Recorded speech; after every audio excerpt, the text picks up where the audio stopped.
Hello everyone, this is Aaron, and in this video I'm going to be talking about homework number 4 for week 2, C# and Unity3D. We have 3 tutorials for you today. Number 1 is an introduction to Unity's simple materials.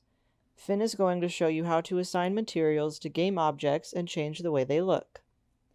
Number 2, Finn will show you once more what we went over in class yesterday with the Unity standard assets.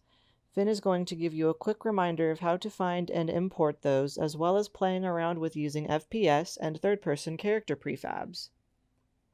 Number 3, Finn is going to go over if statements, parameters, and the different kinds of loops using more simple print statement examples. As for exercises, exercise number 4 is the last exercise of the week. Add your movable object as a prefab to our physics test scene from homework number 1 and homework number 2. Make sure you watch day 3's tutorial number 1, Simple Movement.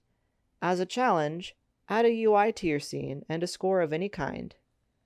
Thank you and have a great day.